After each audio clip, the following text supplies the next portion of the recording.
नमस्कार दोस्तों, स्वागत है आपका जीएस तैयारी चैनल में। दोस्तों, आज के वीडियो लेक्चर में हम दिल्ली सल्तनत में इल्तुतमिश से लेकर गयासुद्दीन बलबन तक के बारे में डिस्कस करेंगे। तो जिन लोगों ने सब्सक्राइब नहीं किया है चैनल को, वो सब्सक्राइब कर लें, बेल आइकन दबा दें और स्टार्ट करते हैं दिल्ली सल्तनत में इल्तुतमिश। ठीक है, तो इल्तुतमिश के आने से पहले पिछले वीडियो लेक्चर में मैंने आप लोग को बताया था कि इल्तुतमिश के आने से पहले कुतुबुद्दीन ऐबक जो था वो गुलाम वंश का शासक बना दिल्ली में। लाहौर उसकी राजधानी थी और उसका लड़का जो था आराम शाह, उसने 1210 से लेकर 11 ईस्वी तक दिल्ली की गद्दी संभाली। ऐबक की मृत्यु जो है वो चौगान खेलते हुए, या उसको जो है पोलो जैसा खेल होता था उस टाइम पर, उसको खेलते हुए हो गई थी। ऐबक के मृत्यु के उपरांत प्रमुख तुर्की अमीरों ने आराम शाह को सिंहासनासीन किया। वह ऐबक का पुत्र था। विद्रोहों पर नियंत्रण हेतु बदायूं के गवर्नर सूबेदार इल्तुतमिश को दिल्ली आने का निमंत्रण दिया था। उसने दिल्ली के निकट आराम शाह को पराजित कर दिया और आराम शाह ने कुल 8 महीने शासन किया था। और उसके बाद जो है इल्तुतमिश जो है वो गद्दी पर बैठ जाता है। तो दिल्ली सल्तनत जो है वो स्टार्ट होती है इल्तुतमिश से। तो ये वास्तविक संस्थापक जो है इल्तुतमिश को कहा गया है दिल्ली सल्तनत का, जो 1211 से 1236 ईस्वी तक रहा था। तो ये इलबरी तुर्क था, ठीक है, इल्तुतमिश। और इसका पिता जो था इलाम खां, वो अपने इलाके का प्रधान था। इल्तुतमिश और कुतुबुद्दीन ऐबक में संबंध ये है कि इल्तुतमिश जो है वो कुतुबुद्दीन ऐबक का दामाद था। तो दिल्ली की गद्दी पर बैठने से पहले बदायूं का प्रांत्याध्यक्ष या फिर बदायूं का गवर्नर रहा था। खोखरों के विरुद्ध उसकी सेवाओं के लिए ऐबक ने उसे दासत्व से मुक्त कर दिया था और अमीर उल उमरा का पद उसको जो है दिया था। इल्तुतमिश के 26 वर्षीय शासनकाल को 3 भागों में हम डिवाइड कर सकते हैं। 1210 से 1220 के बीच में इसने जो है अवध, बनारस और शिवालिक के अध्यक्ष राजाओं को पर अपना अधिकार किया। 15 से 16 1215 से 1216 के बीच में तराइन के युद्ध में यलदौज को पराजित किया। और उसके बाद में जो है यलदौज जो था वो बहुत ही भयंकर शत्रु उसको माना जाता था, तो उसका विनाश हो गया। और गजनी के अंतिम रूप में, गजनी जो है वो यलदौज के अंडर में था।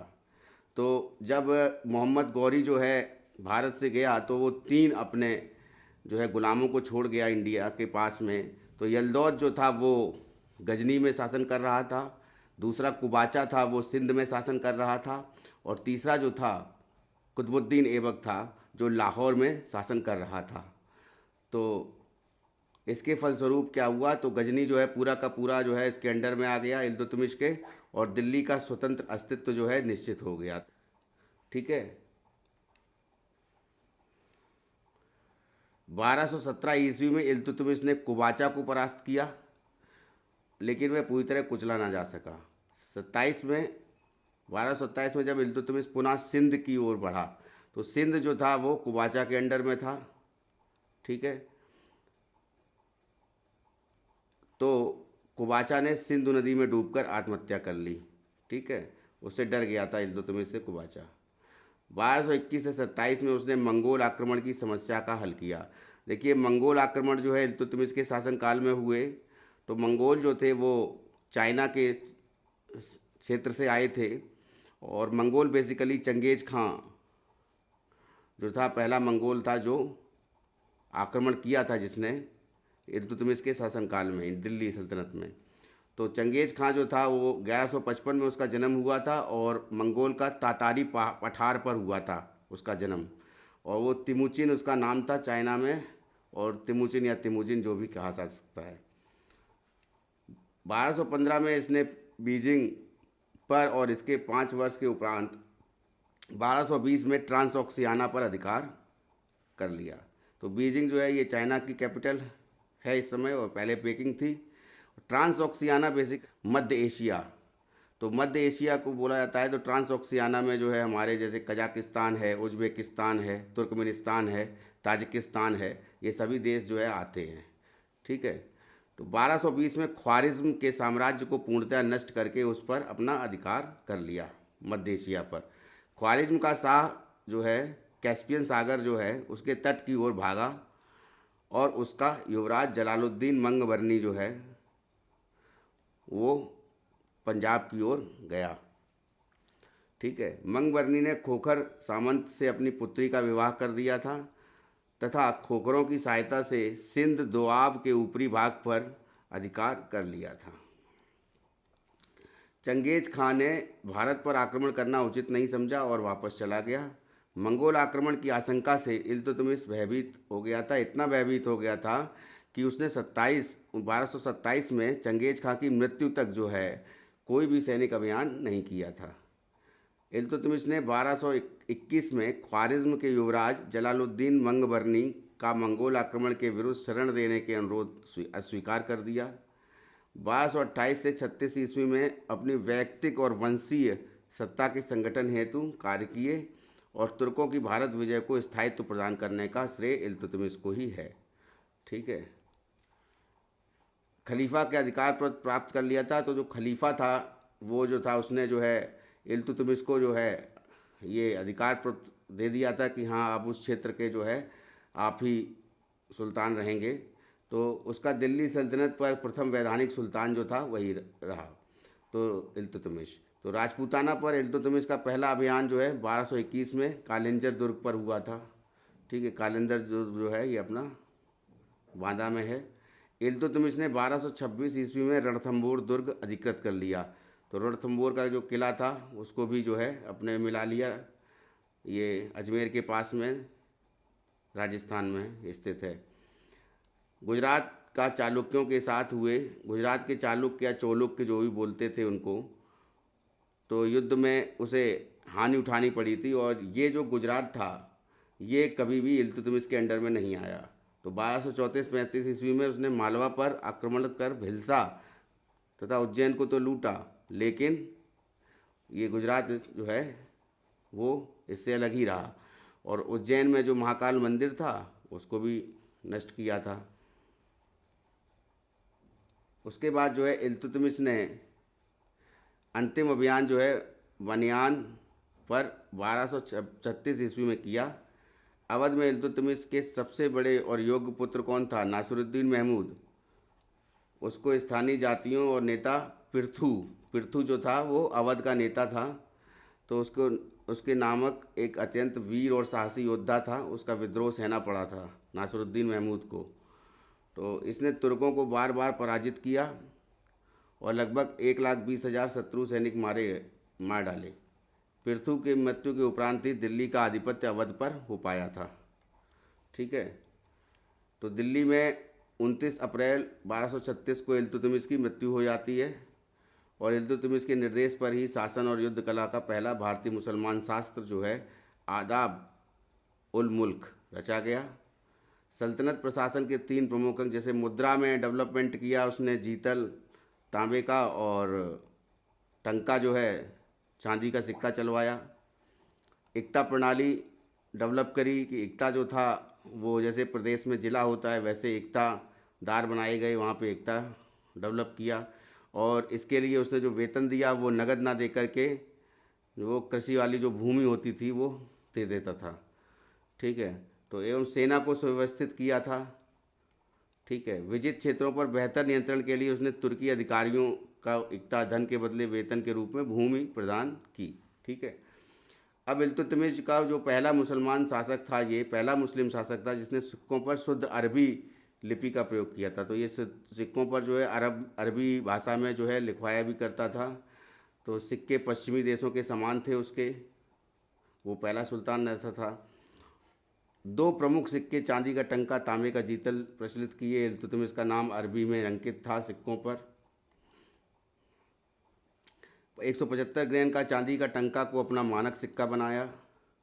सिक्कों पर खलीफा का नाम और अपने लिए शक्तिशाली सम्राट या धर्म और राज्य का तेजस्वी सूर्य या सदा विजयी इल्तुतमिश आदि विरुद्ध अंकित करवाए जो अरबी में थे।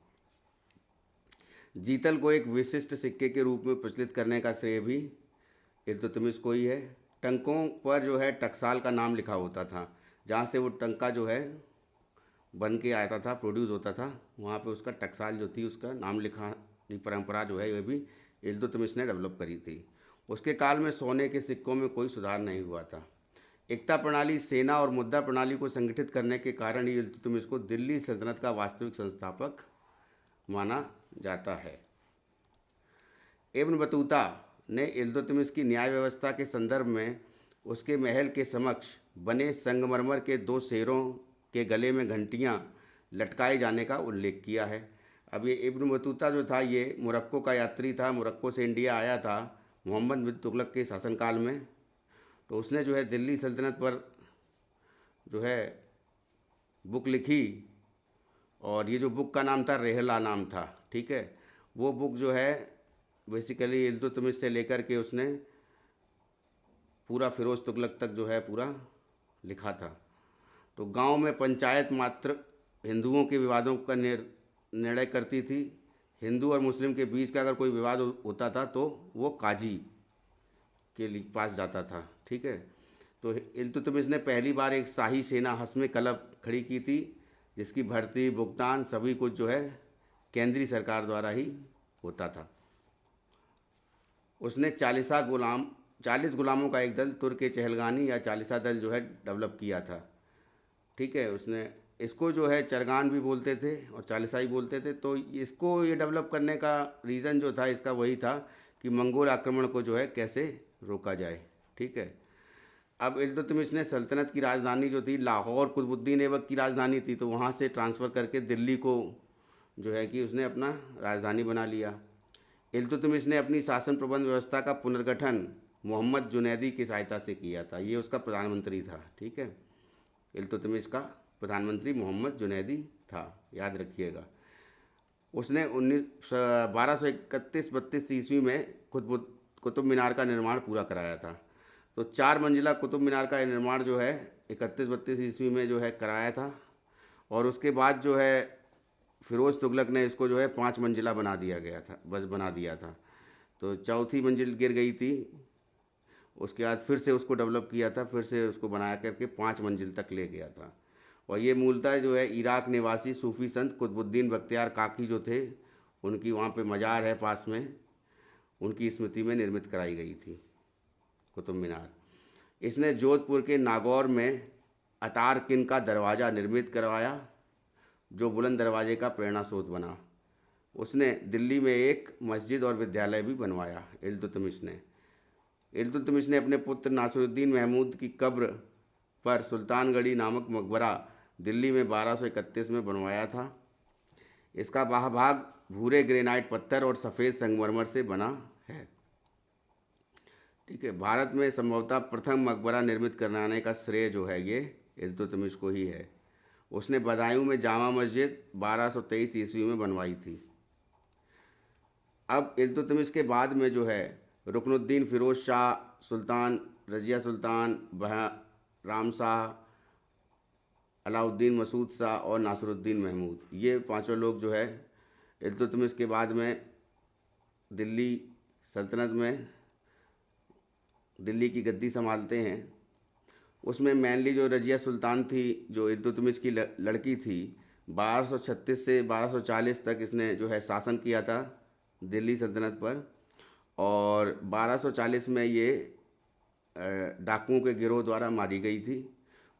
और ये जो थी बेसिकली अल्तुनिया के राजकुमार से इसने जो है शादी कर ली थी, उससे हार गई थी ये युद्ध में, ठीक है। फिर आते हैं बहराम शाह, इसका कुछ खास, अलाउद्दीन मसूद शाह भाई कुछ खास कुछ नहीं है। नासिरुद्दीन महमूद का बस इतना है कि ये समस्त शक्तियाँ जो हैं तुर्की सरदारों विशेषता बलबन के पक्ष में त्याग दी, और महमूद ने संपूर्ण शक्ति जो है बलबन को सौंप दी थी, गयासुद्दीन बलबन को सौंप दी थी। अब नासिरुद्दीन महमूद के बारे में थोड़ा सा जानते हैं कि नासिरुद्दीन महमूद का बहुत सम्मान करता था बलबन। उलूग खां की उपाधि जो है नासिरुद्दीन महमूद ने ही बलबन को दी थी 1249 में, और सेना पर पूर्ण नियंत्रण के साथ उसे नायब मुमलिकात का पद दिया था। इसी दिन बलबन ने सुल्तान के साथ अपनी पुत्री का विवाह किया था। नासिरुद्दीन महमूद अवकाश काल में कुरान की प्रतिलिपि बनाया करता था और उससे अपना जीवन यापन किया करता था। तो ये इम्पोर्टेंट पॉइंट है, पूछा जाता है एग्ज़ाम्स में। यह अपने समय का श्रेष्ठ सुलेखक भी था। इतिहासकार मिनहाजुद्दीन सिराज ने नासिरुद्दीन को दिल्ली का आदर्श सुल्तान कहा है। मिनहाजुद्दीन सिराज जो है, ये इतिहासकार जो है, इसने तबकाते नासिरी जो है लिखी है पुस्तक, ठीक है, जो नासिरुद्दीन को समर्पित थी। अब नेक्स्ट आते हैं गियासुद्दीन बलबन पर। तो गियासुद्दीन बलबन जो था 1266 से 1286 तक जो है ये दिल्ली की गद्दी पर बैठता है। बहाउद्दीन इसका वास्तविक नाम था। उपाधि जो है उलूग खां की इसको नासिरुद्दीन महमूद ने प्रदान की थी, और जिले इलाही जो है ईश्वर का प्रतिबिंब इसने स्वयं धारण की थी। गियासुद्दीन की उपाधि जो थी राज्यारोहण के बाद धारण करी थी इसने। बलबन स्वयं को फिरदौसी के शाहनामा में वर्णित अफरा सयाब का वंशज मानता था।